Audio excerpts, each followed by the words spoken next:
slide dia. Okey, jap Okey. Okey, ada dekat chat kita punya slide tu.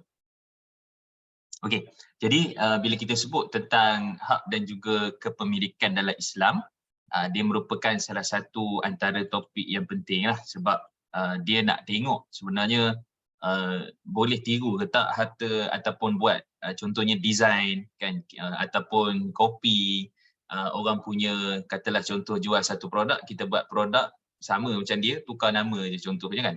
Contohnya gitulah. Jadi kita kata itu juga antara perkara-perkara yang kita nak kena tengok, hak-hak berkait dengan kehidupan terutama dalam isu muamalat dalam Islam. Baik, jadi bila kita sebut tentang hak, maka dia merupakan salah satu daripada kepentingan yang perlu kita tahu. Sekejap slide ni problem sikit. Okey, dia tak penuh ni. Okey. Jadi bila sebut tentang hak dan juga kepemilikan harta, maka sudah tentu dia merupakan salah satu daripada perkara yang Islam titik beratkan, ambil berat, kerana dekat sana dia ada yang kita panggil sebagai hak daripada sudut harta, hak daripada sudut manfaat dan sebagainya. Jadi bila kita sebut tentang hak pemilikan tu, kita kena tahu dululah apa yang dimaksudkan harta dalam Islam tu. Kan, adakah manfaat ataupun idea kan, ataupun contohnya design, contohlah dia buat satu produk ataupun dia buat satu design ataupun lakaran ke, lukisan ke, logo syarikat ke apa, boleh tak kita tiru dan sebagainya. Okey, jadi adakah itu juga termasuk harta? Ataupun contoh lain, kadang-kadang ada orang buat penulisan kan, dia tulis kat Facebook, dia tulis kat apa, kita ambil, kita copy kan, kemudian kita sebarkan. Jadi kita kata itu sebenarnya untuk sebaran ke, untuk apa ke, sebab itu asalnya hak lah. Begitu juga kadang-kadang tulisan melalui kitab-kitab kan, ataupun buku-buku yang ditulis, kita ambil, kita copy. Jadi macam mana daripada sudut tu, adakah Islam mengiktiraf itu satu harta ataupun sebenarnya dia adalah satu benda yang biasa saja yang boleh kita kata digunakan dan sebagainya kan. Contoh mudahnya kita katalah satu orang ambil satu quote, kata-kata daripada para ulama contohnya, dia pun letak dekat Facebook kan. Letak kat Facebook tu, adakah itu peribadi ataupun dia boleh disebar-sebarkan ataupun bagaimana? Kebiasaannya ada orang dia tak bagi share, dia letak je dekat Facebook dia tak ada tulis kat situ butang share, dia sembunyi kan. Ada orang dia memang dibenarkan untuk share. Jadi adakah itu termasuk hak, manfaat yang mana dia merupakan salah satu daripada benda yang kita perlu berhati-hati. Okay? So kita tengok dulu, apa itu harta?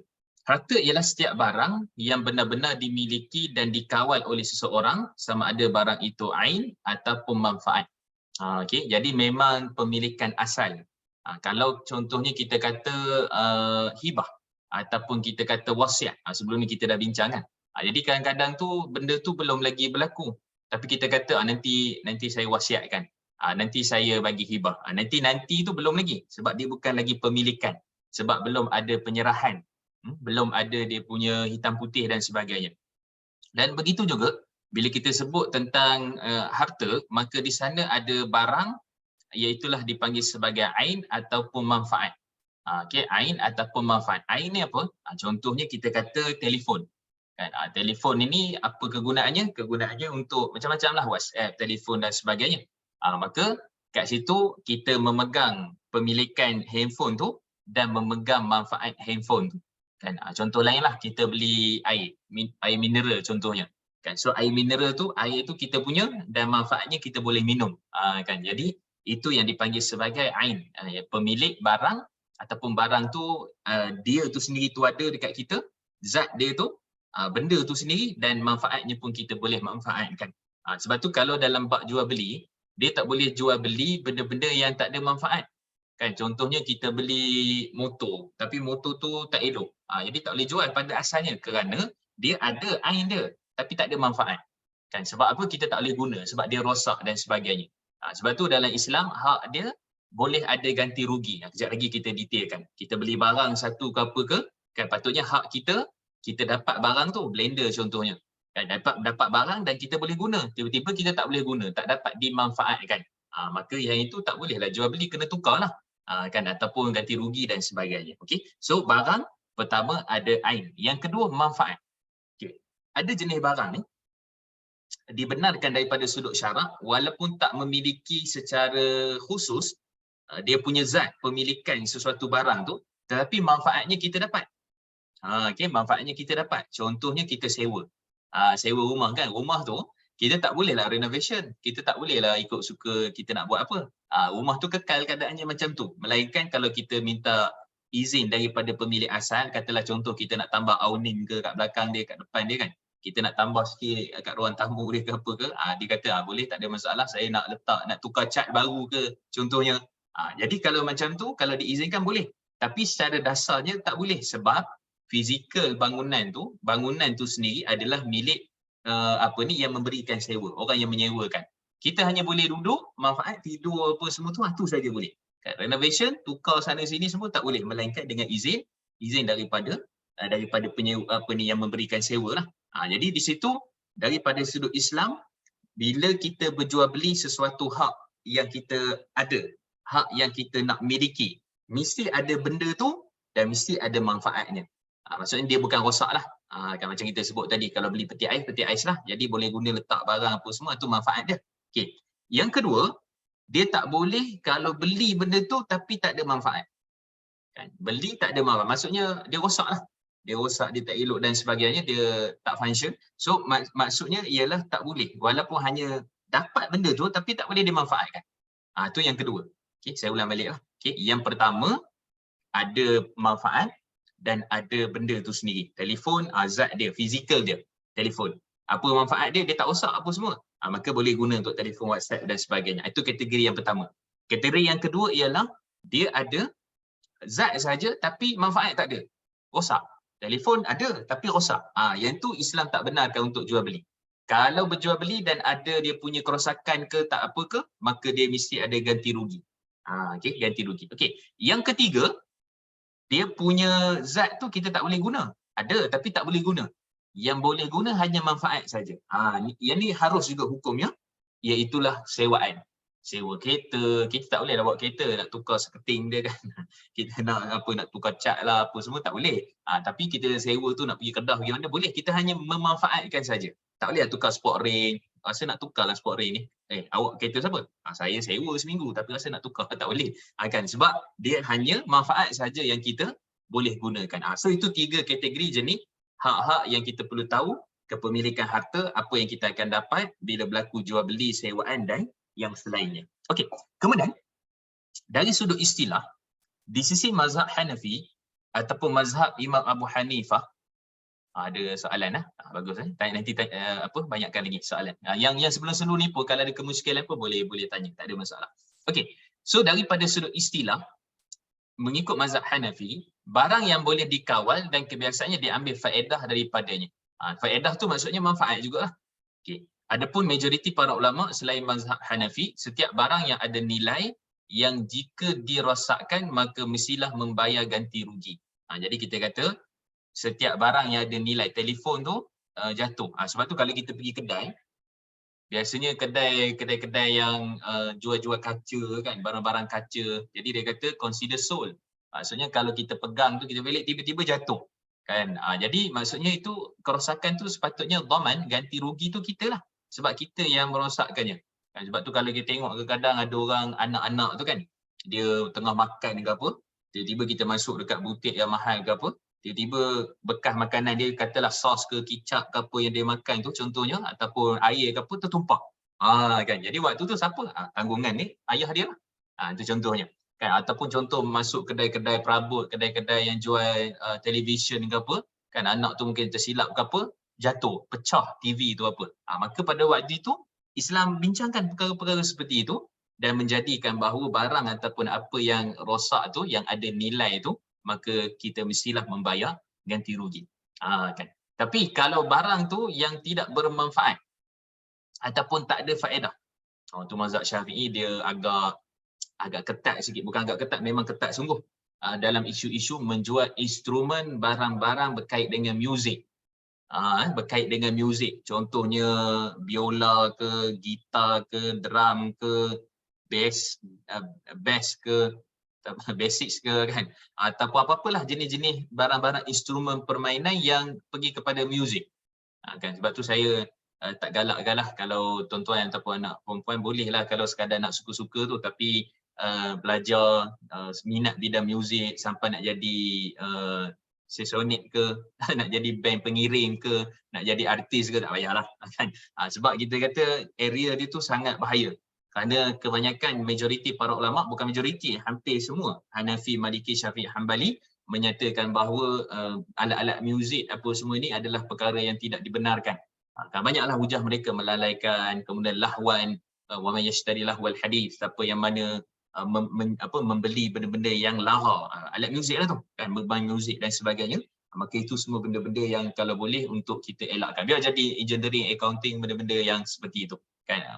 Kadang-kadang ada seorang ambil degree ataupun ambil persijilan dekat Aswara kan, dan sebagainya, macam-macam lah, adalah dekat Malaysia ni macam-macam kan. Tapi kita nak kata dalam mazhab Syafi'i dia sangat strict dalam bab ni, sehingga kan mazhab Syafi'i kata kalau kita ambil gitar orang tu, kita ambil drum dia, kita bakar, kita sepak ataupun kita buang kan dan sebagainya, tak wajib ganti. Sebab dia asalnya barang yang tidak berfaedah. Tapi jangan buat macam tu lah, kesian korang kan. Maksudnya asalnya barang tu tak berfaedah. Sebab mazhab Syafi'i dia sangat tak suka tentang isu berkait dengan muzik ni, kerana daripada sudut banyaklah konsert lah, melalaikan apa dan sebagainya kan. Cuma kita kata dari sudut alat tu lah, tapi saya faham kita pun kadang muzik kan, buka TV muzik, dekat telefon muzik kan, tengok kadang-kadang video ke apa, ceramah-ceramah pun ada iringan muzik kan. Kan jadi supaya ceramah tu jadi sedih kan. Jadi kita nak kata sukar untuk nak dielakkan benda-benda yang seperti itu. Tapi kita nak kata pada dasarnya bukan kita yang buat, bukan kita yang create benda tu, jadikan benda tu. Tapi hakikatnya bukanlah kita membeli barang ke alat muzik ke apa dan sebagainya. Kan? Jadi kita kata ini perbincangan berkenaan dengan hak dalam mazhab Syafi'i. Sebab dia asalnya pun tak diiktiraf sebagai harta yang bermanfaat. Kerana dia hujah-hujah melalaikan apa dan sebagainya, mengikut pandangan majoriti kebanyakan para ulama termasuk mazhab Imam Syafi'i. Itu sajalah saya buat contoh tentang perkara itu. Maksudnya kalau dirosakkan ke, kalau pecah ke apa dan sebagainya, kan atas kecuaian seorang dari sudut asalnya dia tak perlu diganti rugi lah. Kan? Tapi kalau pergi kedai, duk pusing-pusing kat kedai muzik ke apa, terpegang gitar ke apa jatuh, kena ganti lah. Sebab tu tokek kedai punya. Ini ceritanya kita membeli. Kan? Itu masalah dia. Okey. Itu contoh lah saya bawa tu. Banyak lagi mungkin contoh-contoh yang lain. Kita kata jual beli najis contohnya. Jual beli najis ni apa? Untuk buat baja, tai ayam ke, tai kambing ke dan sebagainya. Maka pada asalnya dia sendiri tidak memberi manfaat dan faedah kerana dia najis, dia kotor. Kan? Sebab tu dalam mazhab Syafi'i, kata Imam An-Nawawi, kata Imam Al-Bujairimi, kata Imam Khatib Syarbini dan beberapa orang lagi lah menyatakan bahawa bila kita berjual beli najis ni, kita bukan berjual beli. Dipanggil sebagai istilahnya apa ni, aiwan kan, ataupun pertukaran sahaja. Dia bukan jual beli, bukan saya beli 8 tan ke kan, saya beli 5 tan ke, tak ada kan. Dia hanyalah sekadar upah kepada orang yang kaut ke apa semua, itu saja kan. Sama juga contoh kita kata Quran, mushaf tu bermanfaat, dia punya zat tu bermanfaat, tapi hakikatnya sebenarnya sepatutnya lah dia bukan jual Quran tu, kerana Quran tak dijual beli. Kan? Yang kita jual apa dia? Kos untuk mencetak Quran. Kos dia, maksudnya apa? Kertas dia kan, buku kan dia, jilidkan dia dan sebagainya. Maka yang itu daripada sudut asasnya. Tapi Quran itu sendiri tak dijual beli. Kan? Quran itu sendiri tidak dijual beli. Jadi itu beberapa contoh lah. Kejap lagi insya-Allah kita perbanyakkan lagi dia punya contoh-contoh dan perbincangan. Okey, itu asas harta dalam Islam. Okey, apa itu hak dan pemilikan? Okey. Kadang-kadang tu apa? Buah jiran tu kan. Buah mangga lah, buah apa, buah ciku, buah apa. Buah mata kucing masuk dalam pagar rumah kita. Tu hak siapa? Kan hak jiran ke hak kita? Kan sebab masuk dalam pagar rumah kita. Kan? Tetapi yang tanamnya jiran. Jadi macam mana? Okey, itu contohlah contoh. Okey. So maksudnya siapa punya hak ni? Pemilikan siapa punya? Okey. Secara asalnya harta yang dimiliki ataupun pemilikan. Itu hak. Maksudnya yang dia betul-betul miliki, mungkin melalui proses jual beli, mungkin melalui proses kita kata pewarisan harta pusaka, dapat harta pusaka daripada ayah dia, daripada ibu dia. Itu hak dia yang dimiliki. Dapat harta wasiat, dapat harta hibah, harta sepencarian dan sebagainya. Maka semua itu termasuk daripada harta yang dimiliki. Kan? Jadi bila harta yang dimiliki ni, persoalan dia, ada di sana mengikut perundangan, ada di sana mengikut hukum fiqh. Contoh gini ni kadang-kadang just cuma nak bagi idea je lah. Okay, contoh, beli rumah. Beli rumah kongsi dua nama, suami dengan isteri. Jadi daripada sudut hak pemilikannya siapa punya? Okey, contoh gini. Kongsi dua nama, suami isteri. Yang bayar bulanan tu suami, contohlah. Ataupun yang bayar bulannya isteri. Suami tak bayarlah. Cuma kongsi je pemilikan tu. Macam mana? Kan? Jadi kita kata di situ daripada sudut hukumnya kita kata adakah siapa yang bayar ataupun siapa yang berkongsi. Contoh lain lah, contoh. Ini biasa berlaku orang-orang muda apa semua. Dia belikan katalah contoh kereta. Kereta tu nama dia, tapi dia bagi mak ayah dia pakai. Ataupun kereta tu nama dia, ataupun kereta tu pun mungkin nama orang lain, tapi yang bayarkan dia, contohnya secara bulanan. Jadi di situ ada sikit kekeliruan lah daripada sudut hukum satu, daripada sudut perundangan pun satu. Daripada sudut hukum asalnya kita kata niat orang tu. Maksudnya dia beli kereta ni walaupun nama dia yang bayar bulan-bulan, tapi niat dia bagi kat mak dia. Perkara apa bagi mak dia lah. Tapi masih lagi atas nama dia. Daripada sudut hukum sepatutnya kalau contoh dia kata memang saya bayar, memang saya yang beli, tapi ni saya niat nak bagi kat mak lah. Nak hibah lah contohnya kan, nak bagi hadiah lah dekat mak. Asalnya milik mak lah. Asalnya milik ayah lah. Tapi disebabkan perundangan melihat kepada nama siapa? Siapa yang bayar? Perundangan daripada sudut tu, dia akan perhatikan daripada sudut tu.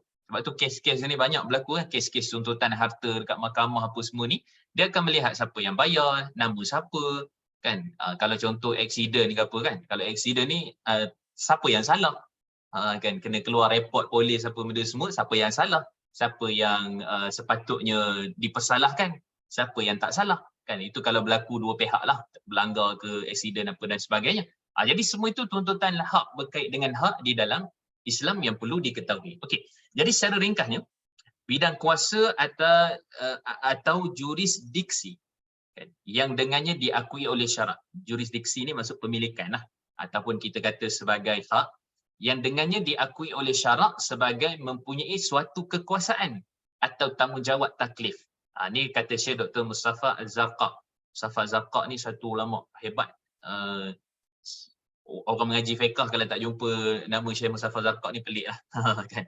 Dia akan jumpa Syekh Mustafa Az-Zarqa ni dia satu ulama yang pakar perundangan dan pakar fiqh. Dia dekat Zarqa. Zarqa ni dekat Jordan.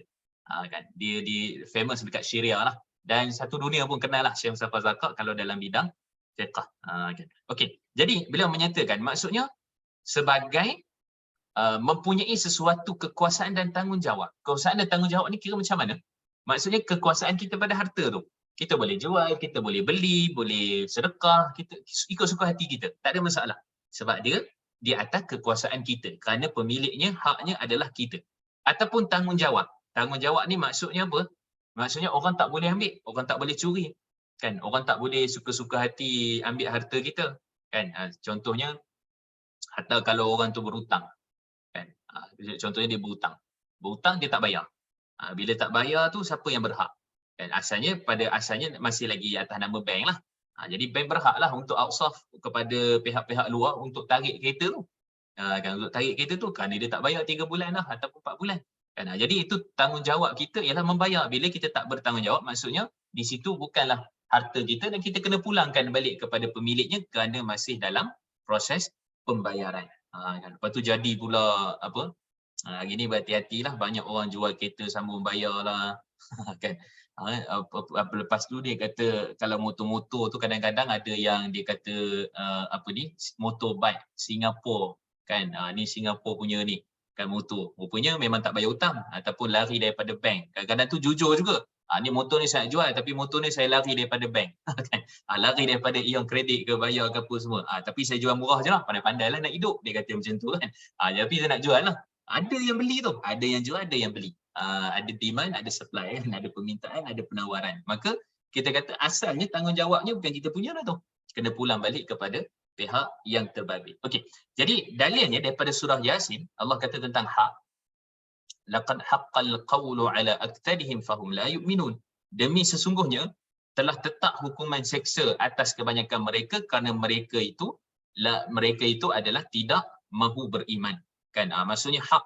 Maksudnya apa? Hak di sini tetap ataupun hukuman ataupun kepemilikan ataupun mesti dia dapat. Kalau sini mesti dia dihukumlah. Dalam konteks ayat ni, tapi dalam konteks perbincangan kita mesti dia dapat, mesti dia punya. Kan? Mesti dia punya kekuasaan harta tu. Mesti di atas tanggungjawab dia dan seterusnya. Contohnya kereta tu hilang, kena curi. Tanggungjawab dia lah nak kena buat report apa semua sebab tu harta dia. Kalau tu harta orang lain, dia tak payah buat report. Kan? Bolehlah jadi saksi. Boleh jadi saksi boleh, tapi untuk buat report apa semua, saya tolong boleh tanya buat report ni kenapa jadi? Saya nak buat report. Jiran saya tu kereta dia kena curi. Kenapa cik yang kena buat? Saya wakil je lah benda dia. Tak boleh sebab kita tak ada tanggungjawab harta tu. Kan? Tanggungjawab harta tu mestilah pemilik ataupun tuan yang punya. Okey, dalam ayat yang lain Allah sebut liyuhiqqal haqqa wa yubtilal batil walau karihal mujrimin. Sesungguhnya Allah menegakkan yang benar itu benar dan menghapuskan yang salah, kekufuran syirik, dan golongan kafir musyrik yang berdosa itu tidak menyukainya. Tidak menyukai apa? Kerana Allah menghapuskan kebatilan. Mereka kata yang batil itu betul, yang benar itu salah. Sembah Allah tauhid itu betul, tapi mereka kata tak betul, mereka sembah benda lain. Kan? Jadi Allah membatalkan apa yang mereka percaya, apa yang mereka yakin, dan kemudian Allah menyatakan bahawa perkara-perkara yang mana tidak benar, tidak betul itu termasuk daripada kaum ataupun kafir musyrik yang berdosa dan tidak menyukainya. Ini Allah guna perkataan hak. Kebenaran, kebenaran pun betul juga. Maksudnya bila dia ada hak, maka kebenaran dia lah untuk, bukan kebenaran dia, maksudnya dengan kebenaran lah harta tu boleh digunakan. Kan? Maksudnya sebab ada hak dia. Maka contoh lain kita kata jual beli. Kenapa penjual ni dia jual barang dia? Kebenaran lah. Sebab apa? Sebab kerana harta tu dia punya. Kan? Kerana pemiliknya dia, kerana tanggungjawabnya adalah dia. Kan? Maka di sini kita nampak tentang isu secara ringkasnya tentang hak dan juga kepemilikan. Okey, hak dan manfaat. Manfaat bermaksud, tadi kita dah bincang sikit, faedah daripada benda-benda tertentu. Hak pula perkara yang diakui oleh syarak untuk seorang yang membolehkan dia menjalankan kuasa tertentu atau mengenakan kewajipan dengan sesuatu. Kan? Jadi hak ni lebih panjang lah. Tadi kita pergi dulu. Manfaat ni ataupun apa-apa yang kita dapat daripada sesuatu. Kan? Kalau kata rumah ke, kereta ke, apa dan sebagainya, maka semua tu manfaatnya kita duduk, kita tinggal. Kan? Kalau pergi bercuti ke apa, kita bayar package contohnya. So bayar package tu manfaatnya kita dapat percutian. Kita boleh pergi sana sini dan sebagainya, orang akan bawa. Kan? Jadi itu manfaat itu mesti ada. Kan? Tak boleh jual beli suatu benda yang tidak bermanfaat. Tak boleh memiliki sesuatu benda yang tidak bermanfaat. Kan? Bermanfaat tu maksudnya, cuma kita nak bincang, manfaat ni dia bukanlah semestinya, manfaat dia mesti ni saja. Kan? Kalau tak boleh yang ni, tak boleh dah yang lain. Kan? Sebab kadang-kadang ada setengah orang, dia punya manfaat tu mungkin lain. Kan? Contohnya, apa kita kata, hari tu kita dah bincang sikit kan tentang jual beli kucing contohnya. Kan? Dalam mazhab Syafi'i makruh. Kan? Apatah lagi kucing liar diharamkan lah. Tapi kalau setakat kucing-kucing yang ada ni, okey je. Tapi apa manfaat dia? Kan? Sebab kalau dulu punya perbincangan kitab fiqh, manfaat dia tangkap tikus lah, tangkap tu lah apa dan sebagainya kan. Tapi manfaat dia apa? Oh, anak kita suka main. Tu manfaat juga. Kan? Maksudnya bolehlah nak jual beli benda-benda tu bermanfaat, anak kita suka main. Kan? Kita pun suka tengok dia kan dan sebagainya. Jadi itu termasuk daripada manfaat. Walaupun dari sudut fiqhnya perbincangannya lain, daripada sudut diterjemahkan apa yang berlaku dan manfaat yang kita dapat tu pun lain. Itu contohlah. Kan? Ataupun contoh-contoh yang lain kita kata kita membeli bunga. Kan? Bagi orang bunga ni nak kena siram, nak kena apa dan sebagainya. Tapi kita punya manfaat itu mungkin healing lah kot. Maksudnya kita keluar peluh ke berkebun sikit. Kan? Kita boleh uruskan kan. Maksudnya kita ada apa kita kata masa lapang tu kita isikan dengan perkara berfaedah. Kan? Dengan tumbuhan, pelihara apa semua. Bagus. Dari sudut sains pun bagus. Oksigen apa semua dan sebagainya.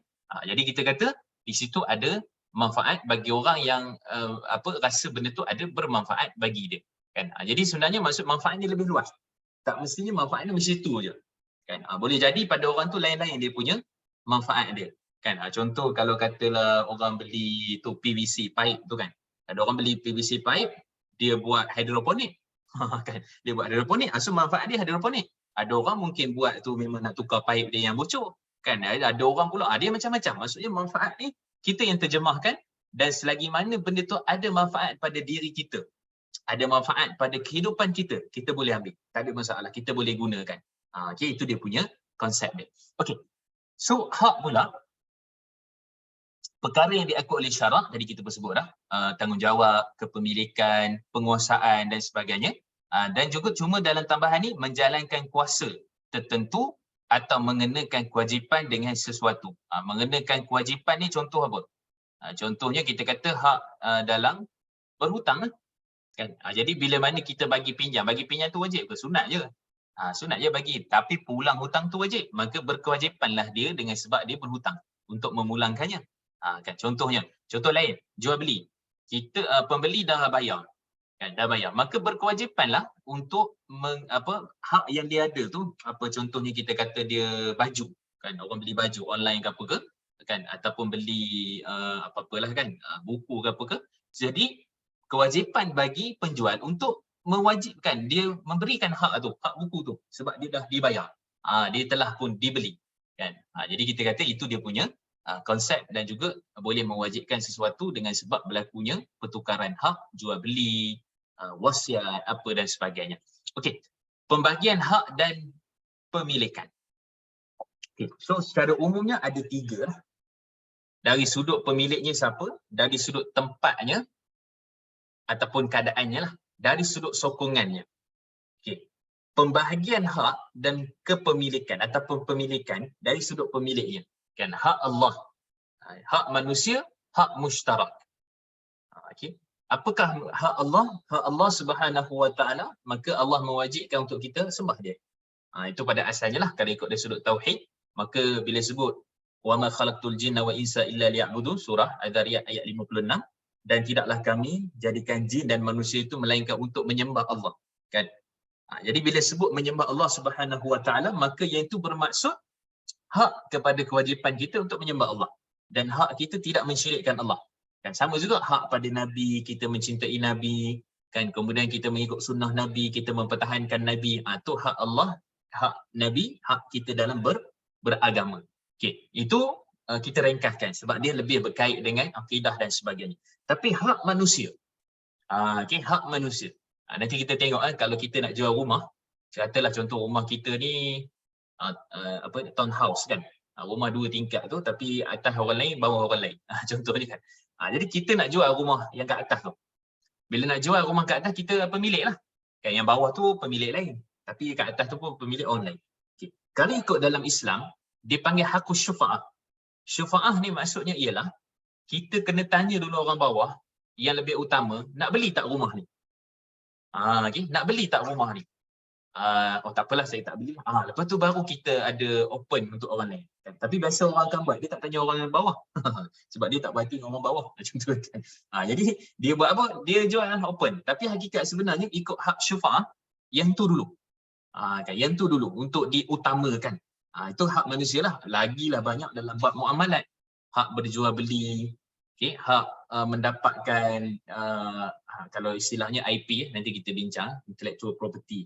Kan, maksudnya idea, produk apa semua dan sebagainya.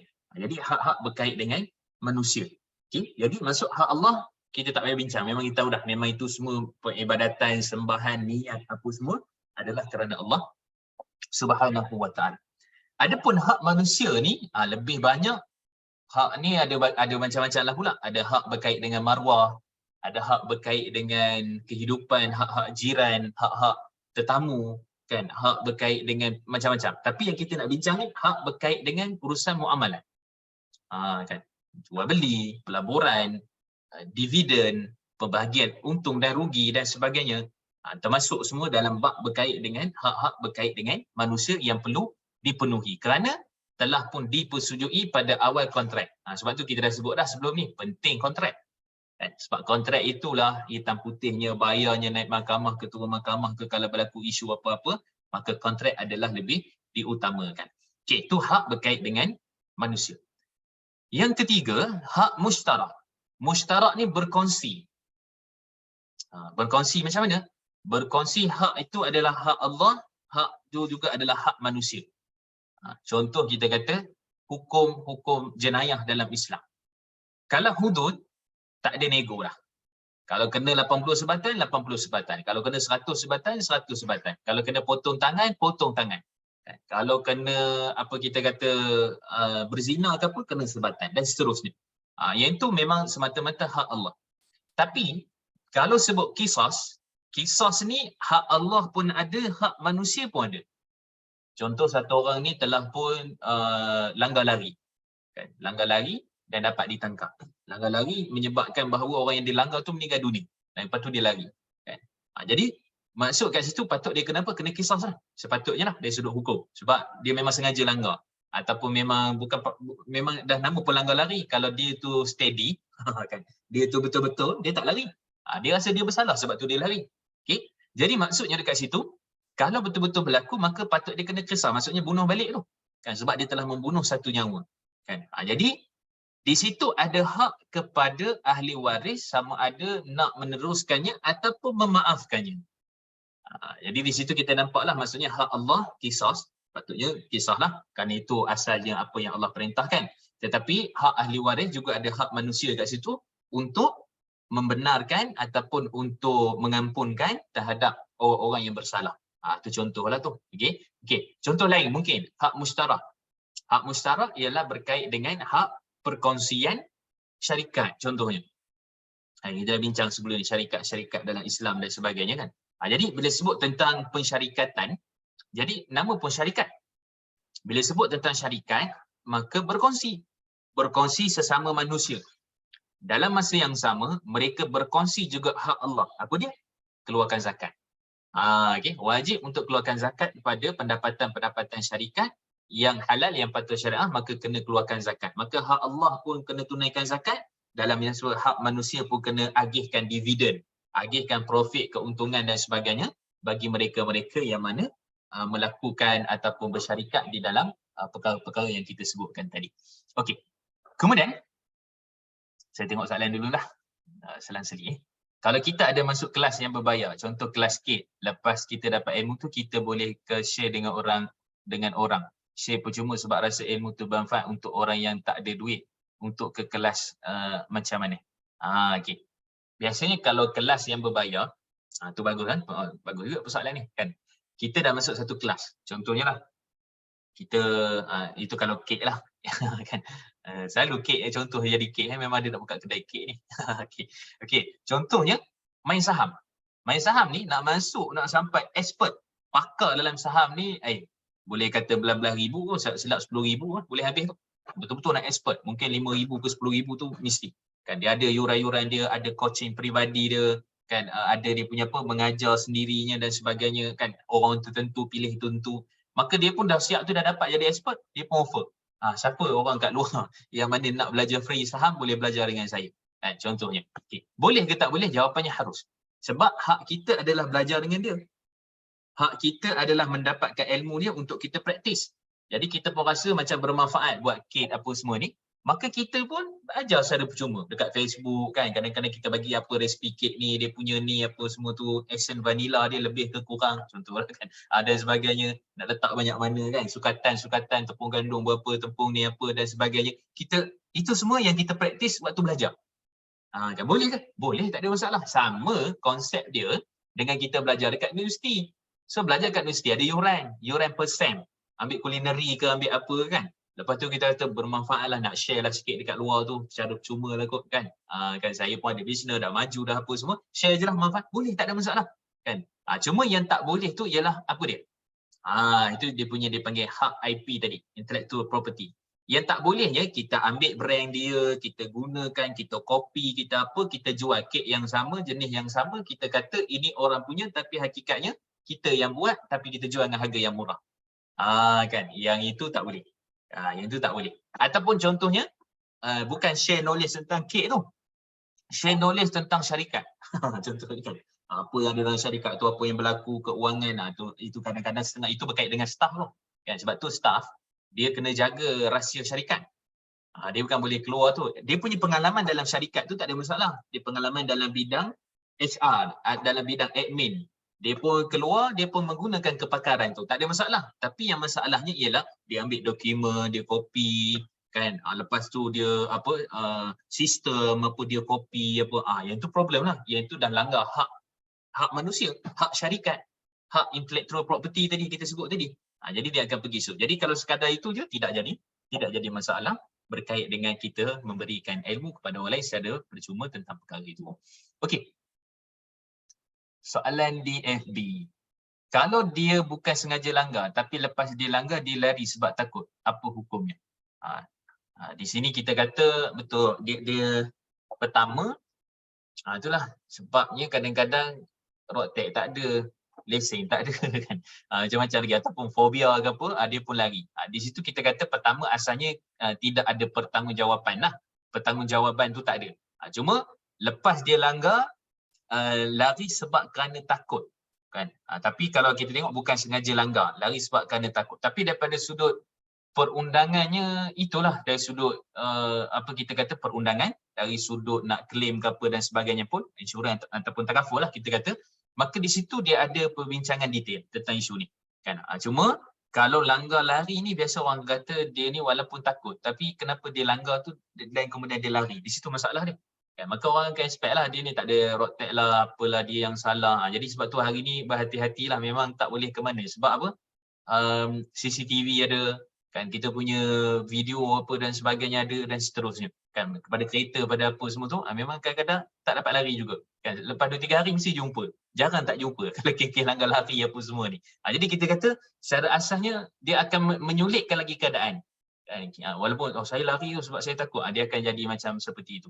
Cuma kita kata daripada sudut hukumnya tak sengaja langgar tu tetap daripada sudut asasnya ada pertimbangan lah daripada sudut syarak dekat situ kan. Ini melibatkan perundangan, melibatkan fit juga, dan dalam masa sama juga melibatkan isu-isu claim, isu-isu berkait dengan siapa yang salah, siapa tak salah, melibatkan pihak polis, melibatkan sebagainya kan. Jadi di situ kita kena perhatikan. Jadi kalau lari kerana terlampau takut, kerana sekian-sekian, tapi akhirnya akan jadi juga, maksudnya akan dapat juga kan, dan akan ada hukuman juga dekat situ. Okey. Adakah suatu kandungan konten ilmu yang ada iringan muzik boleh dikira sebagai satu yang tidak bermanfaat kerana telah bercampur dengan perkara yang haram dan tidak bermanfaat? Okey, asalnya itulah kita kadang-kadang yang buat satu orang tu terkesan bukan sebab dengan apa yang dia sebut tu, tapi sebab muzik tu yang sedih. Kan? Muzik tu yang sedih. Kan ceramah tu kadang-kadang biasa je, tapi muzik tu yang sedih. Okey, jadi kalau tanya saya daripada sini, dia tidaklah jadi masalah kerana pada asalnya kalau kita boleh elak, kita elaknya lah. Kan? Dia sebenarnya biasanya potongan-potongan. Kalau yang sejam tu pelik lah, daripada awal sampai akhir tu muzik semua kan. Okey, tapi biasanya potongan-potongan, konten-konten yang ada kan. Tu sebut pun konten kan. Okey, jadi maksudnya katalah contoh ceramah 1 minit ke 2 minit ke dan sebagainya, pada asalnya boleh je kita tengok kan, tak ada masalah pun. Sebab benda tu memang kita dah sukar untuk nak elakkan dan memang ada manfaat untuk kita konten tu. Bukan muzik tu kan, konten tu. Contohnya kita nak tengok hukum main catur. Contoh kan. Kita pun tengok kat Facebook ada ustaz yang sebut, ada pula dia punya iringan muzik. Kan? Kita nak tahu contohnya kan.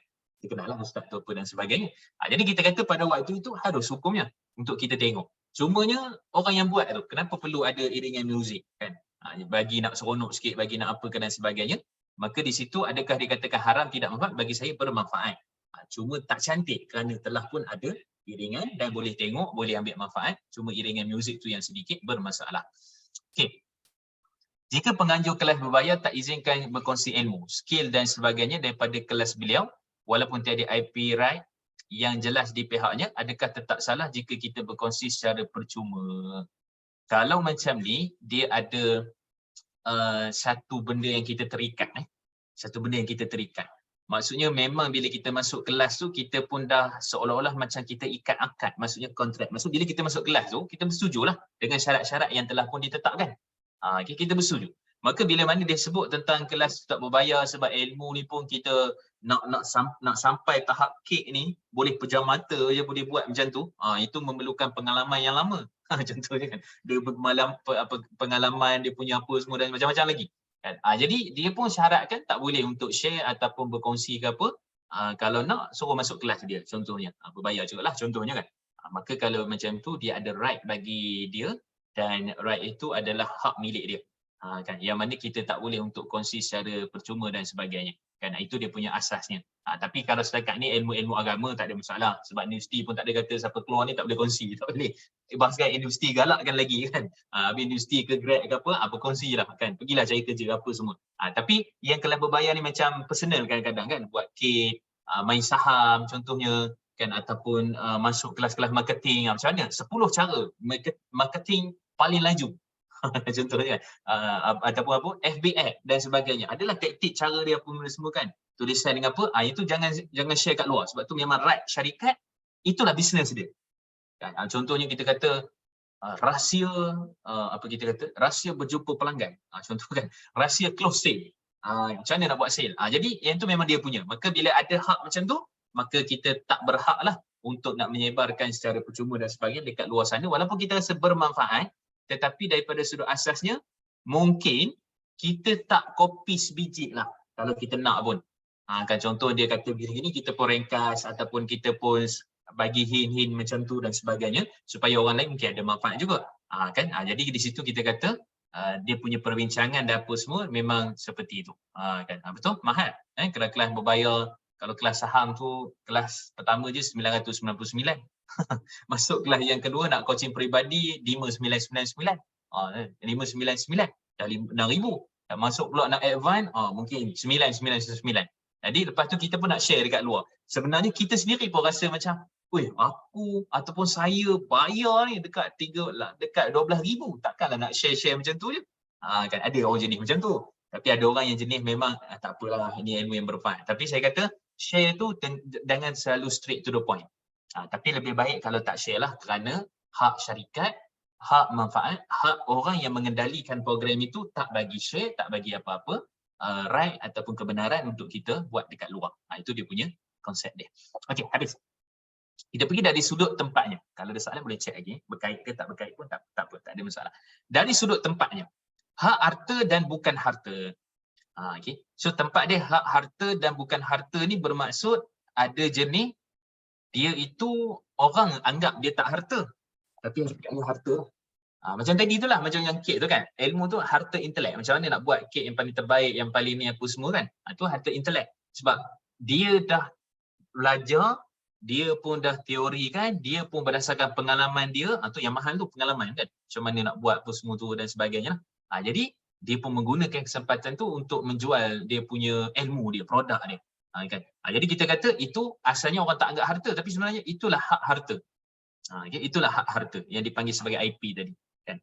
Okay, kemudian bukan harta ni macam mana? Bukan harta ni kita kata pemilikan bukan harta macam tadilah. Ayah dia punya. Bukan belum diagihkan secara harta pusaka kan, ataupun pemilikan barang-barang yang dia jumpa kan. Contohnya kita kata dia harta tapi bukan pemilikan dia. Contohnya apa? Kita dah bincang dulu kan. Pemilikan luqatah, barang-barang temuan. Jumpa kereta, jumpa kucing ke, jumpa kunci, jumpa duit, jumpa apa dan sebagainya. Kan? Itu asalnya harta tapi bukan harta pemilikan dia. Bukan harta. Maksudnya hak harta betul-betul dia punya, tanggungjawab dia. Bukan harta maksudnya harta tapi bukan dia pemiliknya. Berkenaan dengan perkara itu. Okey, kemudian hak syakhsi dan aini. Syakhsi dan aini. Syakhsi ni maksudnya hak orang lain ke atas orang lain. Contohnya, hak majikan membayar gaji kepada pekerja. Itu hak syakhsi dia panggil. Kan, hak manusia ke atas manusia yang lain. Kan, hak kita bila mana dah buat satu kerja, contoh design kan. Dia dah design satu apa ke dan sebagainya. Kan, katalah contoh lakaran ke apa ke, dah siap, maka kita kena bayar. Kerana itu adalah hak kita kepada dia dan atas persetujuan.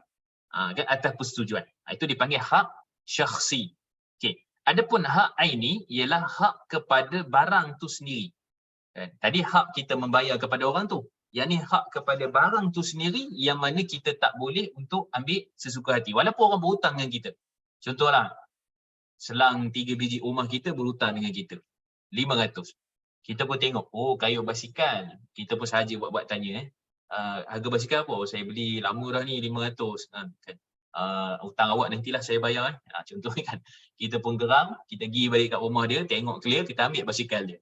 Contohnya kan. Sebab apa? 500 dia punya bayaran dia basikal. Kan? Adakah dibenarkan?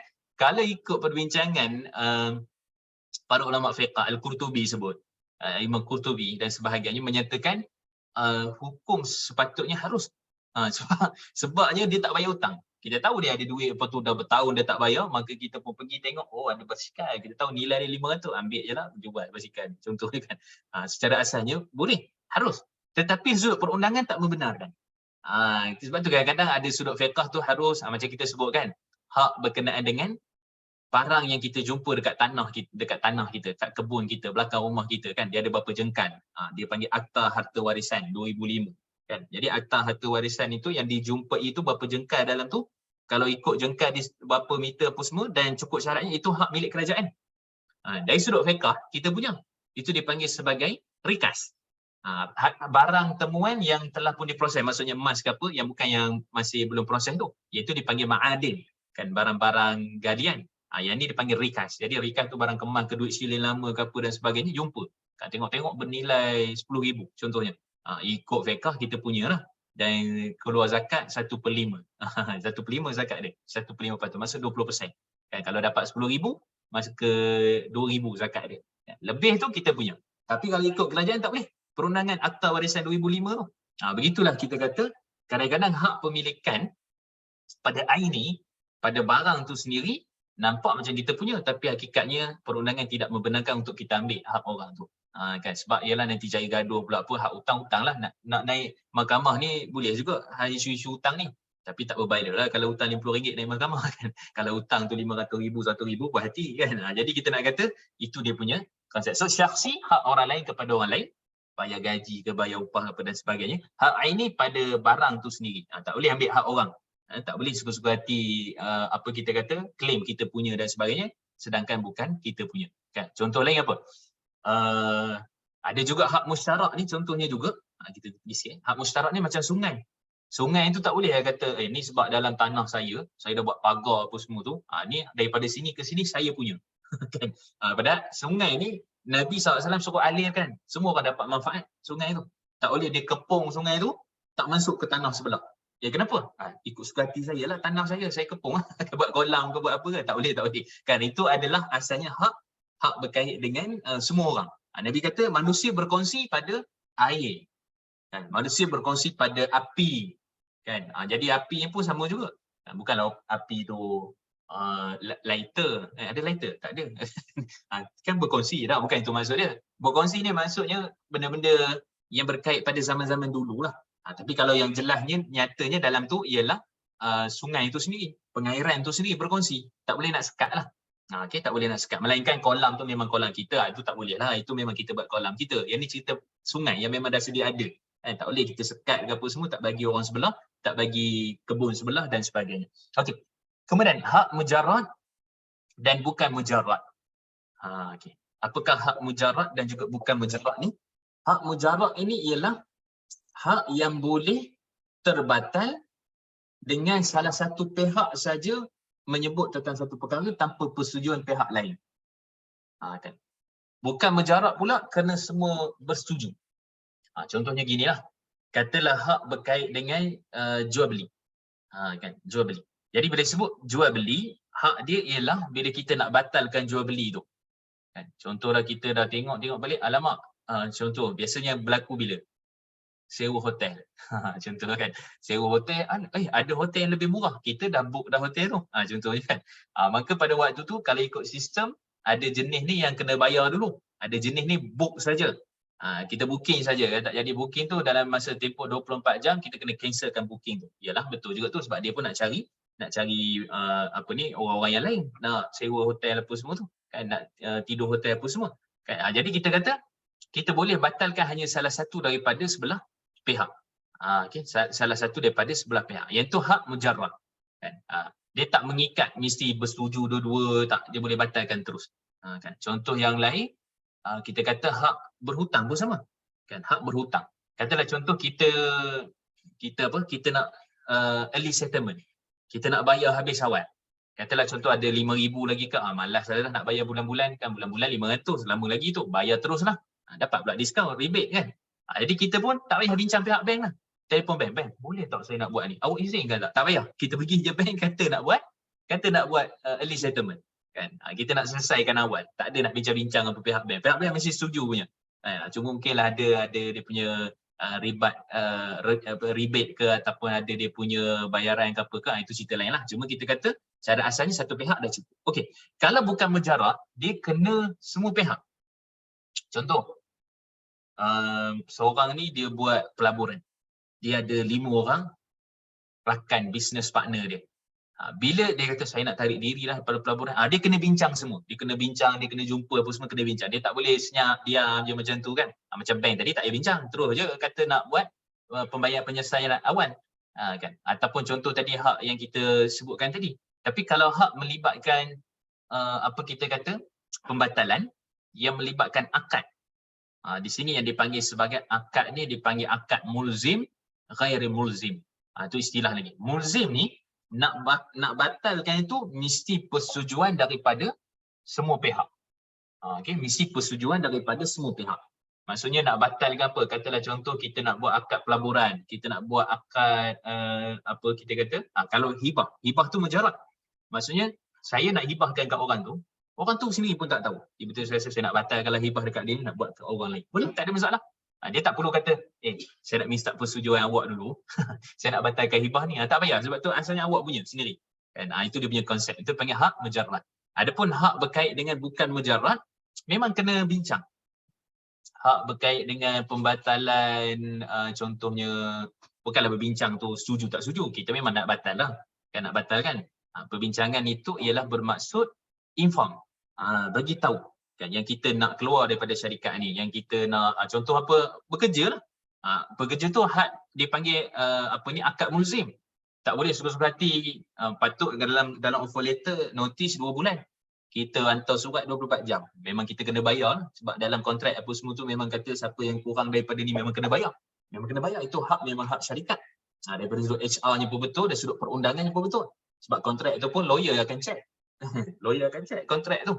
Kan, maksudnya 2 bulan ke, kalau dalam tempoh kontrak, siapa-siapa nak berhenti, kena hantar notis sebulan. Kalau nak berhenti 24 jam, kena bayar sebulan tu. Bayar daripada syarikat contohnya. Itu kita kata hak bukan mujarrad. Maksudnya, dia iltizam, dia mulzim, dia mengikat. Maka bila dah mengikat tu, nak batalkan tu, mesti persetujuan, mesti hantar surat, mesti apa, maklum kepada pihak-pihak yang terbabit. Okay, so itu dia punya sudut hak pekerja ataupun hak majikan dan sebagainya lah, seperti mana kita pernah bincang sebelum ni. Okey, dari sudut sokongan, hak agama tidak termasuk di bawah penguasaan kehakiman. Hak kehakiman termasuk di bawah penguasaan qadi. Kan? Hak agama ni kita kata sebagai sudut hukum apa? Itu cerita dia. Sudut hukum. Kalau satu orang suami, hak patut isteri dapat adalah kita kata nafkah. Maka daripada sudut hak agama, isteri mesti dapat nafkah. Bil ma'ruf, dengan apa yang dimampukan oleh suami ya. Kan, yang dimampu oleh suami. Kalau contohnya beli rumah tak mampu lagi, mampu sewa. Sewa lah, itu yang dia mampu. Maka sewakanlah tempat tinggal tu, sebab nafkah tempat tinggal adalah wajib. Kan, mengikut majoriti ulama, kata Imam Nawawi, kata Syekh Dr. Wahbah Zuhaili. Kan, makanan, makan, minum. Takkan hari Texas chicken je kan. Mungkin hari-hari makan-makan wagyu ke apa, tak ada lah. Kita kata yang mampu, suami mampu apa? Kebiasaannya mampu. Boleh sayur, satu lauk. Itulah hari-hari masak apa semua dan sebagainya. Beras pun mahal kan. Itu nak kata, itu hak kewajipan bagi seorang kepada hak agama yang melibatkan isu-isu berkait dengan yang Allah telah perintahkan. Okay. Kemudian juga hak kehakiman.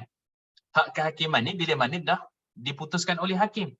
Didapati suami ini telah culas dalam menjalankan nafkahnya, nafkah dia 2 tahun tak bagi, nafkah iddah pun tak bagi, maka diputuskan suami perlu membayar kepada isteri 26,400 contohnya. 26,400. Maka dah bawah penguasaan qadi, bawah penguasaan hakim, maka wajib. Sebab apa? Isteri hak mendapatkannya, wajib mendapatkannya. Sama juga hak berhutang. Hakim telah putuskan ada dasar-dasar yang kukuh, yang kuat dan sebagainya, menyatakan awak memang berhutang RM40,000 kepada si fulan di si fulan, maka wajib untuk membayar. Dari sudut hak agama, wajib dah bayar. Tapi biasa orang hak agama ni dia macam mencari hilah lah. Tapi bila dah naik mahkamah, dia takut sikit lah. Tapi yang tak takut pun ada juga. Bila dah naik mahkamah, tak bayar-bayar juga kan. Tapi nak ceritanya, ini adalah sokongan kepada untuk dapat right lah, untuk dapat hak masing-masing kepada orang-orang tertentu yang mana perlu dikembalikan semula hak yang sepatutnya kepada dia.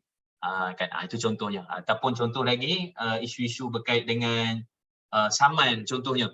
Kan saman tu hak kerajaan lah. AES ke apa kan, ada yang perlu sama-sama yang perlu naik mahkamah ke apa dan sebagainya, maka hak agama kena bayarlah sebab dah menyalahi undang-undang perundangan, menyalahi maqasid syariah kan, sebab had kelajuan ke apa ke dan sebagainya itu semua maqasid syariah dibuat itu kerana untuk menjaga nyawa, menjaga harta dan sebagainya.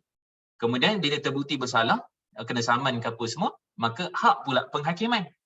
Surat agama memang kena bayar, hak pula kehakiman sebab apa? Dia tak bayar dalam tempoh sekian-sekian. Maka naik mahkamah. Maka kita kata itu semua untuk mendapatkan hak pemilikan masing-masing yang mana Islam menjaga semua hak-hak pemilikan manusia antara satu sama lain. Okey. Kemudian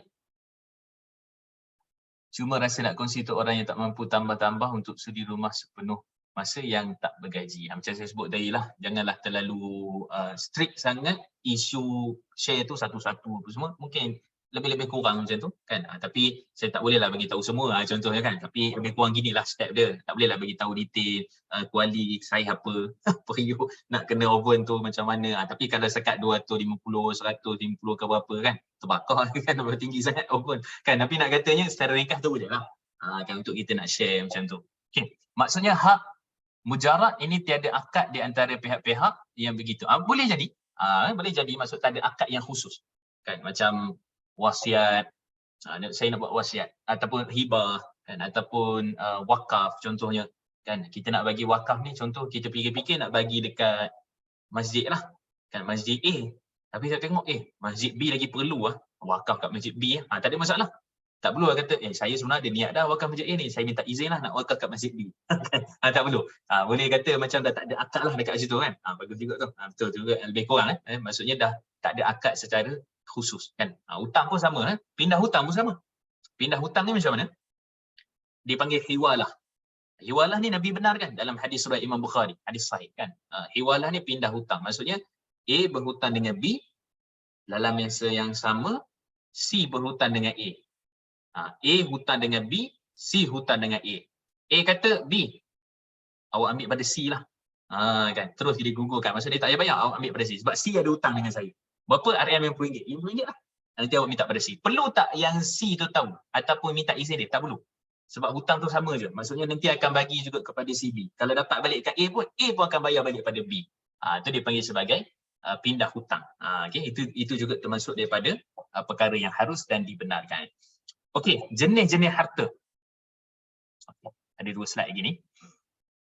Jenis harta, pertama harus dan haram menggunakannya. Dan dibagikan kepada 2, bernilai mutaqawwum. Dalam mazhab Syafi'i dia panggil mutaqawwum. Yang kedua tidak bernilai, ghairi mutaqawwum. Okay. Kekal dan tidak kekal, harta alih, intangible asset kan, ataupun unintangible asset. Kan? Boleh alih ke tak boleh alih. Kemudian unitnya dan ada unitnya ada dan tidak persamaan. Lagi kita detailkan ni. Kekal dan tidak kekal zatnya selepas menggunakannya. Okay, kita pergi dulu. Harus dan haram menggunakannya. Okay. So yang pertama dibagi kepada 2, bernilai. Harta yang dimiliki dan syarak mengharuskan penggunaannya. Tidak bernilai, suatu yang tidak dimiliki atau syarak tidak mengharuskan penggunaannya. Kan? Jadi senang cerita ni, mudahnya harus tu bolehlah ataupun halal lah. Dan haram tu tak boleh gunakan. Kan? So yang bernilai ni maksudnya macam kita sebut di awal tadi, boleh guna dan sudut syaraknya okey. Kan? Contoh lain, kita kata kita beli kasut. Kan? Tak perasan kasut tu pigskin contohnya kan, daripada kulit khinzir. Kan? Jadi kita pun tengok memang betul lah. Kan? Baru perasan. Tengok ke semua dan sebagainya, dia punya material dia dan seterusnya. Maka tengok tu, dia tak boleh guna ni. Sebab dia sebenarnya bernilai kalau kita beli tu, harga dia tu. Tapi sudut syarak dia anggap tak bernilai sebab benda tu najis dan kotor walaupun disamak berpuluh kali. Sebab anjing dengan khinzir samak macam mana pun takkan suci. Kan? Yang selain pada anjing dan khinzir, bila melalui proses, bukan samak lah, dalam istilah sertu. Kan? Macam orang duk heboh baru ni, TikTokers ke, YouTuber ke, mahram ke muhrim. Orang Melayu ni faham muhrim tu orang yang boleh kahwin lah, ajnabi lah. Kan? Tapi sebenarnya hakikat bahasa Arab mahram, tapi tak apalah dah faham muhrim kan, walaupun muhrim tu orang sedang berihram kan. Tapi kita kata sebab asas pada bahasa Melayu dah difahami murim itu begitu. Kan? Sama juga. Kita kata dalam bahasa Melayu, samak sebenarnya adalah sertu. Ikut kamus dewan lah. Mazhab kamus dewan dipanggil. Apa ni, samak adalah sertu, sertu adalah samak. Kita faham samak tu yang bersihkan air tanah pun semua tu. Sertu tu yang apa, yang kulit apa semua tu kan. Tak apa, yang penting kita faham apa yang nak dibuat pada jenis-jenis haiwan tu kan. Jadi nak bagi tahu walaupun dah sertu kan ataupun samak pun tak boleh juga.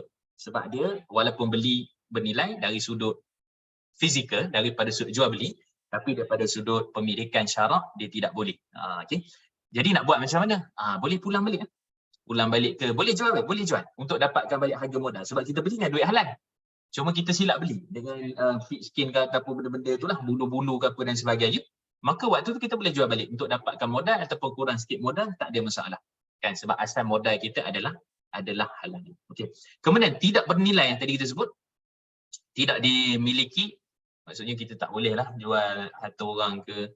Ni contoh macam ni. Ini biasa berlaku lah. Kadang-kadang dekat taman-taman apa kan, ada lori-lori masuk cari besi-besi buruk kan. Besi-besi buruk tu kan, cari tin, cari apa semua dan sebagainya. Bagi kita mungkin tak bermanfaat lah. Macam tin ke macam apa semua tu kan. Tapi kadang-kadang besi katil, besi apa letak kat tepi tu, hilang. Hilang. Secara automatik.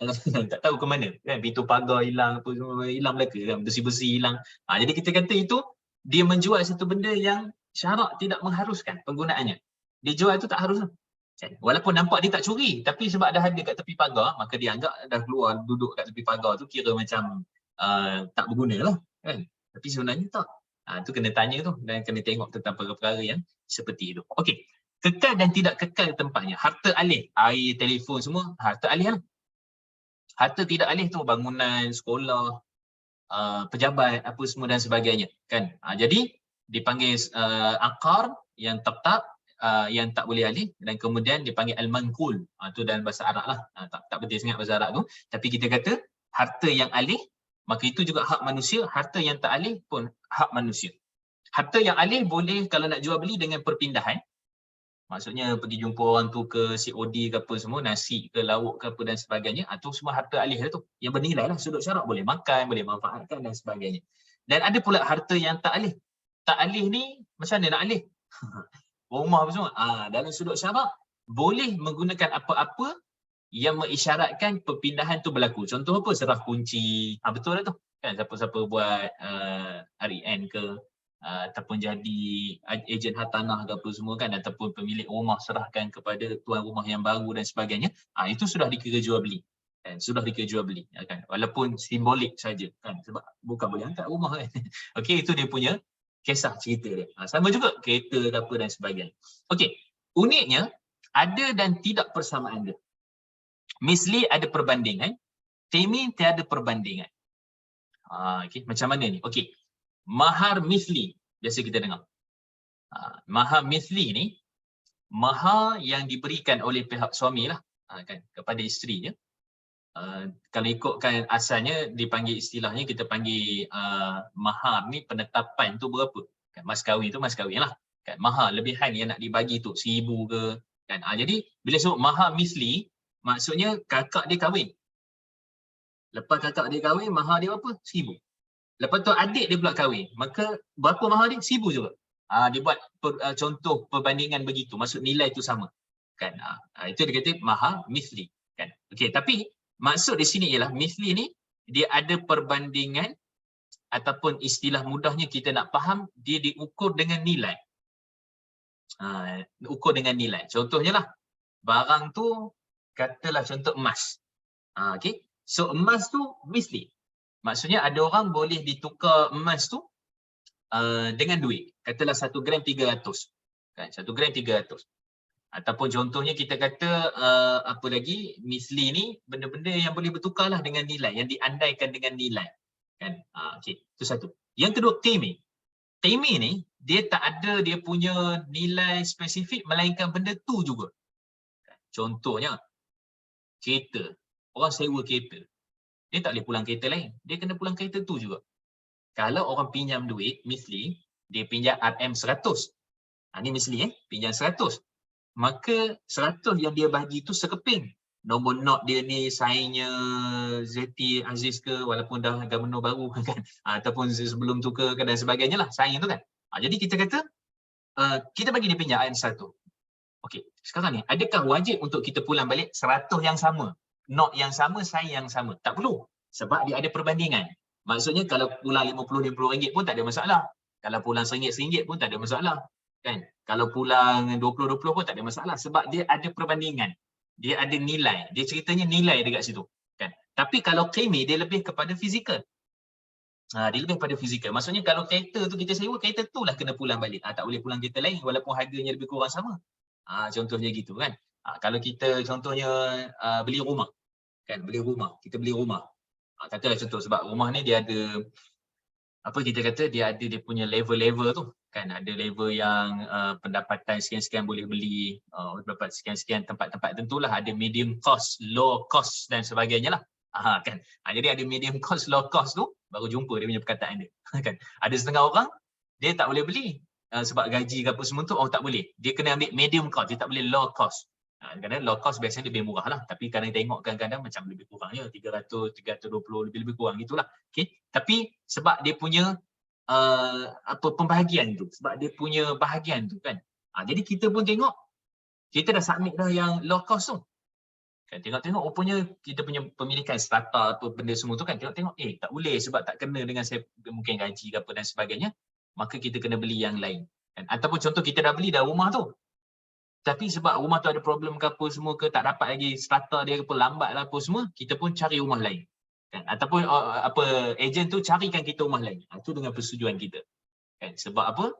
Kita nak yang sama, yang sejenis, dan tiada perbandingan daripada sudut harga. Kita nak, saya punya bajet bawah 300,000 je contohnya kan, kena cari bawah 300,000 lah kan. Itu dia punya konsep dia. Terutama tadi contoh paling tepat adalah sewa kereta lah. Sewa kereta, sewa motor kena pulang yang sama kan. Sewa skuter ke pergi Langkawi, skuter tu lah kena pulang, tak boleh pulang skuter lain kan. Ataupun saya kata saya tak nak pulang, ambil lah duit ni, berapa ni skuter? 5,000. Ambil lah duit, tak boleh, saya nak skuter balik kan. Jadi kita kata kalau duit yang bernilai ada perbandingan, boleh, yang penting nilai itu sama. Tapi kalau memang dia claiming tak ada perbandingan, maka kena pulangkan benda tu yang sama semula. Contoh pinjam cangkul jiran sebelah, pinjam cangkul, pulang cangkul balik lah. Kalau hilang tu, itu memerlukan kepada persepakatan. Saya beli RM300.5, mahal cangkul tu, dia original punya, stainless steel, besi macam contoh kan. Contoh kata, tak apalah saya pulanglah RM300.5. Okey, contoh gitu. Tapi hakikat asalnya telah berlaku dia punya perbincangan, telah berlaku dengan izin. Kalau tak, dia memang kena pulang balik cangkul tu. Kan, contoh pinjam percakar ke, pinjam apa ke, kena pulang benda yang sama. Itu claiming. Misli boleh dengan nilai. Okey, jelas dah tu kot. Okey, kekal dan tidak kekal zatnya selepas menggunakannya. Istihlak. Istihlak ni maksudnya ialah pakai habis. Istimal, guna tapi tak habis. Istihlak ni apa? Kita beli nasi, kita beli lauk, beli apa semua dan sebagainya kan. Maka kegunaan tu akan habis. Pakai sekali habislah. Kan, contohnya kita beli apa, tisu ke, kan kita beli barang-barang yang nasi ke, lauk ke dan ayam ke apa semua, istihlak. Harta tu pemilikan. Tak boleh pergi ada video viral tu kan, RM136.60. Carilah tu kan. Dia orang kata gas nak cari kat mana kan, minyak nak cari kat mana kan, nak buat teh kat cari kat mana, semua ambil rumah jiran sebelah. Tak boleh, tak boleh. Tu walaupun guna tu habis, istihlak maksudnya teh ke ayam ke apa, beras ke apa semua, tetap tak boleh ambil kan. Sebab dia apa? Dia ada hak manusia kat situ.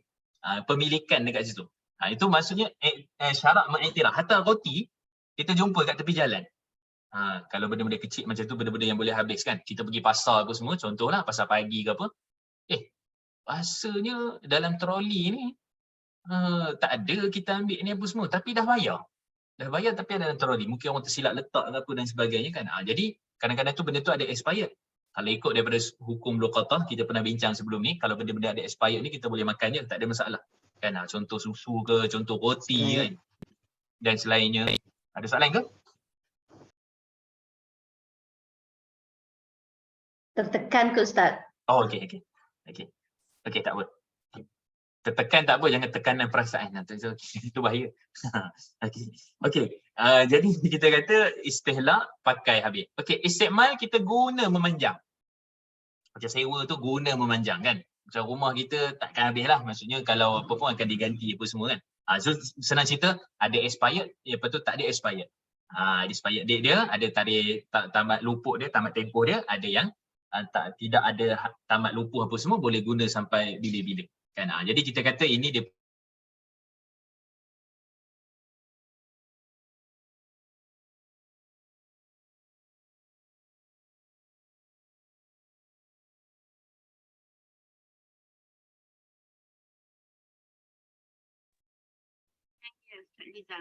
Line Ustaz kot tu.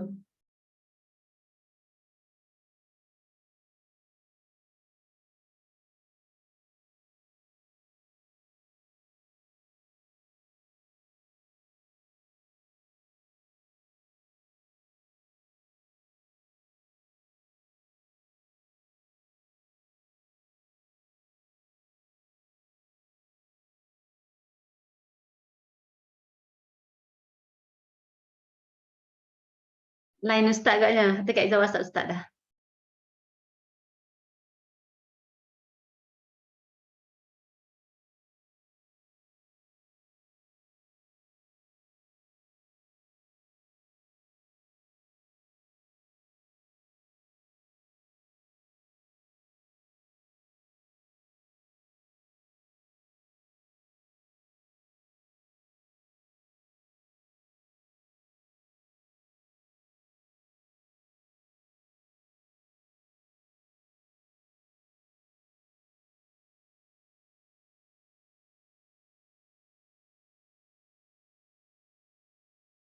Kejap, Ustaz masuk balik.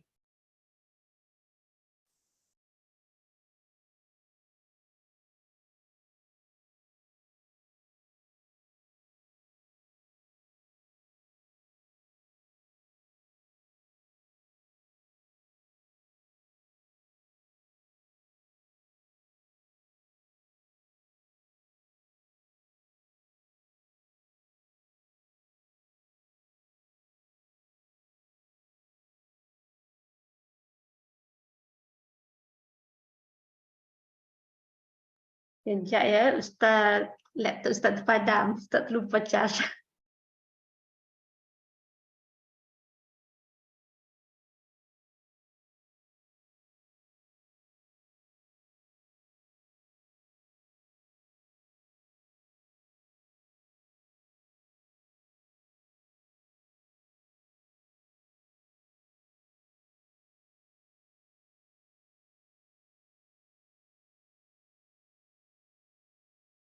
Assalamualaikum.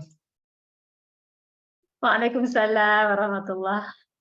Okey, kejap Okey, terpadam. Okey, Ustaz.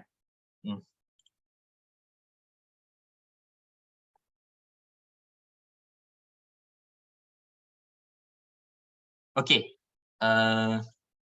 Mana kita tadi?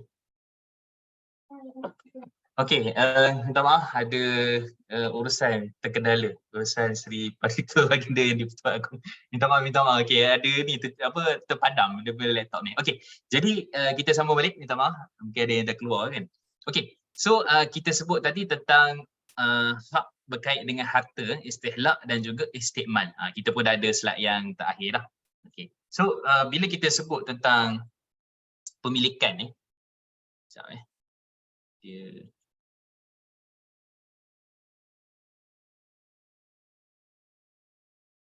okey, jadi dari sudut praktisnya, kita kata praktis masa lah yang mana membincangkan tentang isu ini. Jadi kita akan tengok betapa pentingnya perbincangan ni ialah berkenaan dengan beberapa isu. Kan? Jadi kalau kita perhati pada hujung slide ni, saya ada letakkan berkenaan dengan faedah-faedah kena pasti hak. Okey, penting lah. Okey, yang pertama sekali dari sudut kontrak. Sah ataupun tidak mengadakan kontrak tu. Maksudnya kalau barang tu, adakah ini barang curi contohnya. Kan sebab tu tak boleh beli barang curi walaupun ada hadis dhaif menyebutkan bahawa siapa yang memiliki barang yang curi seakan-akan dia pencurinya. Kan dia tahu benda tu barang tu curi. Maka dengan sebab itu asalnya tak boleh untuk kita nak membeli barang-barang curi tu dan sebagainya. Contohnya kalau macam kat kampung-kampung tu kan kadang-kadang dia orang beli cari petai lah kan, cari petai, cari jering kan, cari macam-macam lah. Rupanya dekat kebun orang. Panjat kat kebun orang kan, kebun yang orang jarang pergi tapi ada buah apa semua. Tu bahaya tu. Kan curi durian kan, tak ada durian mahal kan. Dulu curi getah buku mungkin sebab getah buku dah murah kan. Jadi tak ada sangat orang curi. Jadi kita kata tak sah. Sebab kita menjual bukan hak daripada kontrak itu, bukan hak daripada pemilikan kita. Okay, yang kedua, ganti rugi ketika rosak. Kan ada katanya barang tu rosak ke dalam tempoh pos ke penghantaran ke apa dan sebagainya. Tu siapa sebenarnya yang ganti tu? Kan adakah abang GNT kena ganti ataupun orang tertentu ataupun bagaimana? Jadi sekali ikut asalnya patutnya siapa yang merosakkannya lah. Sebab kalau contoh saya post, bila saya post barang tu elok tak ada masalah dan saya pun dah letak ni tembikar ke yang ni apa ke berhati-hati dah tampal besar-besar dah pada kotak tu contohnya lah kan. Tapi tengok-tengok sampai dekat pembeli pecah juga. Jadi siapa yang patut ganti rugi? Selangkah pembeli dah bayar, dia nak barang yang elok, post pun dah elok, yang mengirim barang pun elok, yang penjual tiba-tiba mungkin perjalanan ke apa pecah contohnya. Jadi kita kata pada asalnya kalau ikutkan yang itu, pihak yang itulah bertanggungjawab. Maksudnya yang memecahkannya apa semua dan sebagainya. Sebab dia hantar memang dalam keadaan baik, dia kena pasti. Kan? Jadi hak-hak tu siapa yang bertanggungjawab? Kalau memang daripada salah tu daripada penjual lah. Kalau salah tu daripada pembeli, contohnya dia pakai kasut tu. Test lah baru sampai barang tu, dia pun pakai kasut tu. Pakai entah macam mana anak dia lari apa kat dia, contohnya koyak ke ataupun apa kasut tu kan. Jadi kecuaian dia lah. Maka waktu tu dia sendirilah yang bertanggungjawab. Bukan pembeli, bukan penjual. Sebab penjual dah post dan keadaan elok dan memang kualiti elok, bukan kasut lama ke apa dan sebagainya.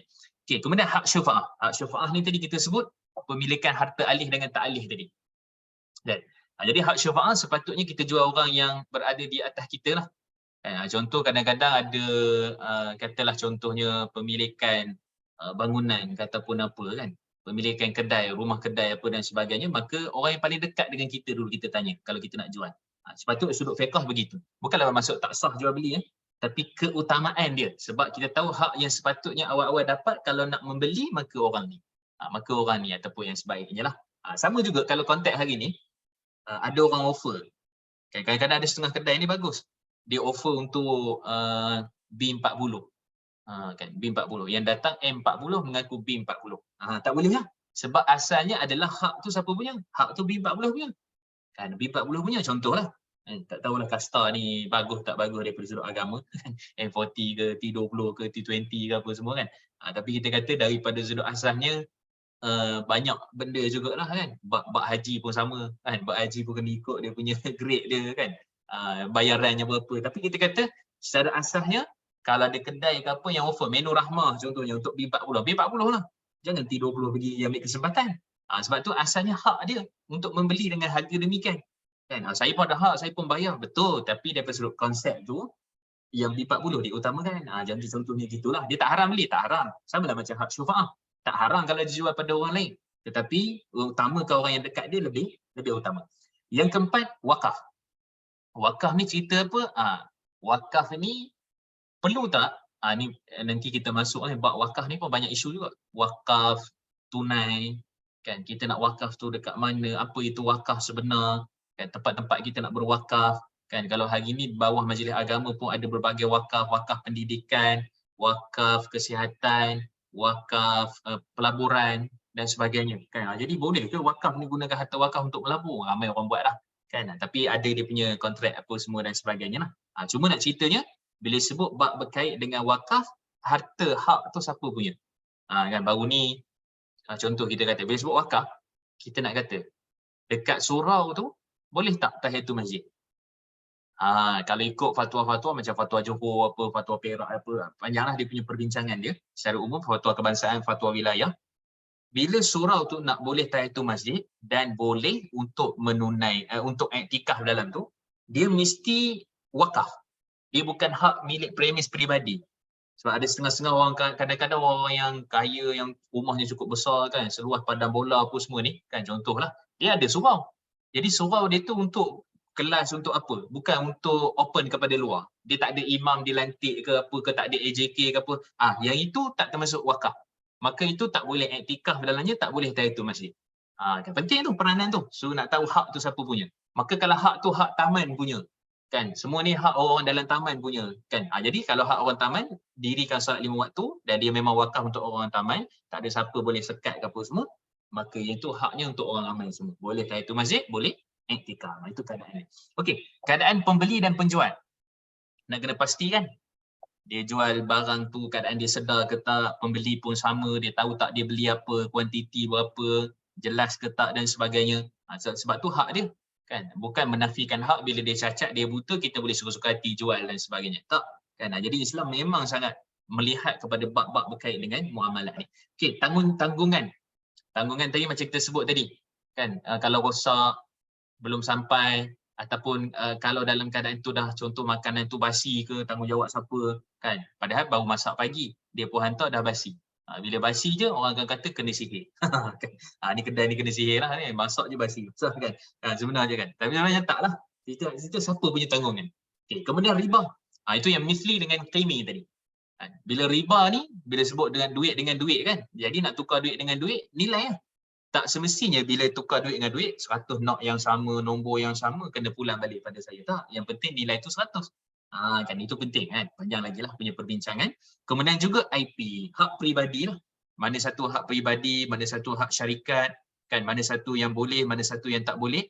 Maka semua itu termasuk daripada perbincangan berkenaan dengan hak-hak yang ada di dalam Islam. Apa yang boleh didedahkan, macam tadi ada yang kata tak boleh untuk share dekat luar apa dan sebagainya. Maka di bawah tajuk perbincangan berkenaan dengan perkara ini. Okey. Habis kat situ, kita tengok soalan sikit. Untuk bahagian pakai habis, contohnya seperti makanan. Dalam kes kita order Foodpanda Grab, waktu kita terima order kita ada makanan tambahan yang kita tak order. Apa jalan sebaiknya dalam kes begini? Okey, contoh kalau ada makan tambahan tu bagus. Kadang saya biasa dapat yang tak ada. Minta sambal nasi lemak, sambal tak ada. Kan? Yang lebih tu bagus kan. Okey, kalau yang lebih ni macam mana kita nak buat? Okey. Biasanya kalau biasanya kita akan tahu kedai tu kat mana kan. Jadi kita kata pada asalnya boleh tak kita makan? Boleh makan, tak ada masalah. Boleh makan dulu. Tapi kita kena bayar. Itu yang paling terbaik. Maksudnya sebab itu hak dia, mungkin dia tersilap, mungkin pekerja dia tersilap ke apa, dan kita akan kata itu salah dia. Sama juga macam ni kita buka dekat akaun bank kita, tiba-tiba masuk 10,000 kan. Rupanya bank silap. Bank tu kadang-kadang silap juga kan. Ada, saya pernah dapat banyak juga. Tapi tak sampai 5 saat hilang. Bank tarik balik. Ada berapa? 15,000 kot. Pernah masuk masa kerja kat bank Muamalat dulu kan, masuk dalam akaun. Ini apa dia dapat itu je. Kan tengok-tengok balik hilang balik. Betul. Itu memang asal duit bank kan. Jadi pada asalnya kita kata hak tu memang hak si penjual tu. Maka boleh tak untuk dimakan? Boleh. Kita boleh makan sebab takut basi ke takut apa, kita boleh makan. Tapi kita bagi tahu ataupun ni balik dekat kedai tu, kita ada lebihan apa semua. Dia kata halal je lah kak, tak ada masalah. Bismillah. Kan? Kalau kata RM5, RM5 lah kena bayar. Kan? Tapi untuk makan tu tidak jadi isu. Cuma kita kena bayar lah. Okay. Kalau seseorang tu guna peralatan office bagi tujuan peribadi dan menggantikannya dengan tidak ambil claim yang layak untuk dia, boleh ke Ustaz? Jazakallah khair. Betul juga guna inilah mesin photostat kan, iklan Shopee kan, dia ada akaun Shopee. Dia pun guna internet dekat pejabat apa semua, dia buat iklan Shopee kan. Tapi dia ganti baliklah. Dia tak ambil claim ke yang layak untuk dia apa semua, ataupun dia tak kira OT ke apa dan sebagainya. Dia macam ni. Pertama sekali, kita kena faham asalnya memang syarikat tak benarkan untuk tujuan peribadi. Tu mana-mana syarikat pun. Tak ada syarikat kata, ambillah peribadi pun tak apa, awak letak bagi tak. Biasanya memang tak bagilah. Itu satu. Yang kedua, kalau dia menggantikannya dan tidak ambil claim yang layak apa semua ni, cuma nak bagi tahu, kena clear tu berapa sebenarnya kertas yang kita guna tu. Kalau ikut contoh, kalau frame ni kita print kertas apa semua 50 sen. Cukup ke 50 sen tu kalau 5 kali print ke berapa. Tapi bagi saya tak galakkan lah untuk kita buat benda-benda yang seperti ni. Kalau tak pun minta lah kepada memang syarikat tu sendiri ke ataupun dekat luar ke lebih utama kan? Sebab dia bercampur. Kita bimbang takut tak meet apa yang kita bayar, kemudian juga kita kata tak berklaim, menjadi kebiasaan. kan menjadi kebiasaan. Sebab kalau saya kata boleh ni ramai orang akan buat ni. Saya kata sikit-sikit je, tak apa nanti bayar balik, nanti claim tak payah claim OT, nanti kita jadi ataupun contoh ada setengah tempat dia letak tabung tau. Saya rasa itu lebih selamat. Contohnya gini. Tabung print. Tulis kat situ. Letak kat tepi tu. Kena mangga lah. Mangga cukup-cukup siap apa. Tabung print. Siapa nak print atau kertas sini untuk peribadi RM50. Dia pun letak RM1. Letak RM50. Tu lebih jelas. Daripada dia nak claim, tolak claim ni tak tahu berapa kan spesifik jumlah apa semua tu. Kan. Jadi, kemudian pihak atasan kata, siapa nak guna sekali print RM30. Dia diskaun lah RM20 contohnya. Kalau hak peribadi, kalau hak apa. Kalau isu-isu yang seperti itu, peralatan office yang boleh dikira, boleh nampak jelas macam kertas print tu, boleh kalau nak buat tabung tu. Ni kan, tabung print, tabung peribadi, tabung kegunaan apa dan sebagainya lah. Letak sekali print RM1, sekali print RM50 dan seterusnya. Kalau gitu boleh. Tapi yang suka diukur guna internet. Kan guna internet untuk tujuan peribadi. Biasanya orang office bagi je untuk telefon untuk apa, tapi untuk peribadi contohnya untuk macam-macam lah kan, untuk telefon ke untuk apa dan sebagainya, telefon WhatsApp ke apa, tapi tujuan peribadi. Yang itu sukar kita nak letak berapa? Ke ada bayaran kalau seminit berapa internet. Jadi sukar. Jadi sebab tu saya kata ada benda yang kita boleh nilaikan, hak syarikat tu ada benda yang sukar untuk dinilaikan, maka kalau boleh kita cuba untuk elakkanlah untuk kegunaan peribadi yang sukar untuk dinilaikan. Kalau macam print apa memang ada dia punya kotak, dia punya apa semua tu, boleh letak duit tu kan RM50 ke RM1 sekali print. Di situ. Di surau kampung atau taman perumahan boleh solat tahiyatul masjid? Boleh. Hak tu pandangan fiqh mazhab Syafi'i. Kemudian juga pandangan fatwa Johor dan beberapa fatwa kat Malaysia, antara fatwa wilayah juga dan juga fatwa Selangor. Kan mana-mana taman perumahan yang mana biasanya memang itu adalah wakaf milik orang-orang taman. Memang di situlah tempat dia. Melainkan kalau itu surau sementara. Itu perbincangan lain surau sementara sebab masjid tengah buat. Itu tak boleh lah. Kan tak boleh. Tapi kalau itulah memang tempatnya, kan memang di situlah, dan kemudian kalau ada pembangunan baru dekat situ juga, cuma sambung ke apa dan sebagainya, masih lagi boleh beriktikaf dekat situ, dan tahiyatul masjid juga adalah sah untuk didirikan. Macam tadi tu untuk bahagian pakai habis seperti makan. Okey. Pernah dapat kebetulan ada saudara kerja sana, saya minta saudara bayarkan, nanti saya kan. Itulah konsep dia. Wallahualam, saya rasa saya berhenti dululah dekat sini Kalau ada persoalan pun nanti kita macam biasa tangguhkan dulu. Untuk persoalan yang lain saya serahkan balik kepada Kak Liza. Jazakumullah khairan jazak. Terima kasih semua, walaupun ni Malido Rasul jugaklah ni kan, kita belajar menuntut ilmu ni. Inilah menghidupkan Malido Rasul, mudah-mudahan insya-Allah. Saya sudahi dengan tasbih kafarah subhanakallah bihamdi syadu la ilaha illa anta astaghfiruka wa atubu ilaik. Assalamualaikum warahmatullahi wabarakatuh. Saya serahkan balik kepada Kak Liza. Waalaikumsalam warahmatullahi wabarakatuh. Jazakallah khairan Ustaz. Terima kasih. Alhamdulillah, sebenarnya memang sangat pentinglah kita belajar hukum hakam dalam muamalat ni, sebab dia melibatkan hukum agama kan, penggunaan hak pribadi kita dengan hak orang lain juga, hak pada Allah kan.